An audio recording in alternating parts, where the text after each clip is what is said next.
ده لو فعلا زي ما صاحبه بيقول يبقى ثورة في عالم النقل والبيئة والطاقة. ده موتور العربية اللي اخترعه أحمد المصري.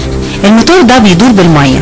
الطلعة الأولى للموتور بالبنزين، لكن بعد كده الدخان اللي طالع بيتكثف في تانك للمية، وبتستخدم المية دي بعد كده في إن الموتور يفضل داير من غير ما البنزين يقل ولا ملي. وفي نفس الوقت العربية تطلع هواء بارد يلطف الجو ويقلل من الحرارة على كوكب الأرض.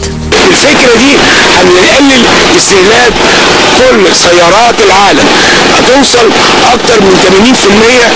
هنوفر استهلاك الوقود. ليه؟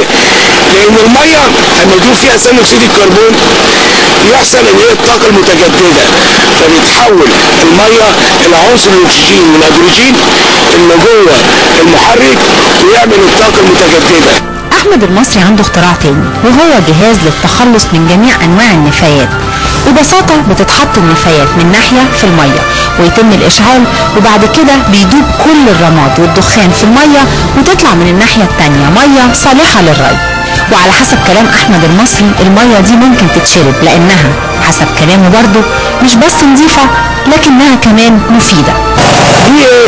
دي كانت المية اللي حضرتك شايفها دي المية اللي كانت بيضة، بيضة.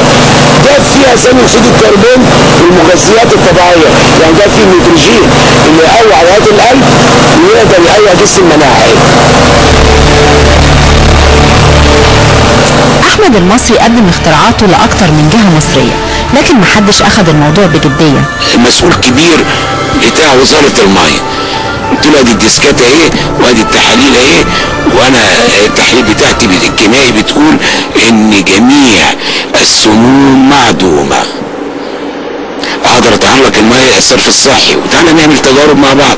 قال لي اشكل لك لجنه علميه واعمل لك على اعلى مستوى وابعت لك دكاتره ما لهمش حل، وفوت علينا ايه بكره، وبكره مش جاي.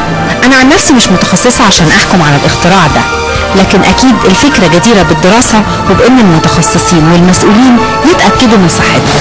الاختراع ده لو ثبت نجاحه في بلد زي مصر فوائده هتتخطى بكتير مجرد إنقاذ البيئة، لأنه هيحل مشاكل كتير موجودة عندنا زي قش الرز ومشاكل البنزين والسولار ومية الزراعة وحاجات تانية كتير بنقعد بالسنين مش لاقيين لها حل، والحل بيبقى موجود عندنا.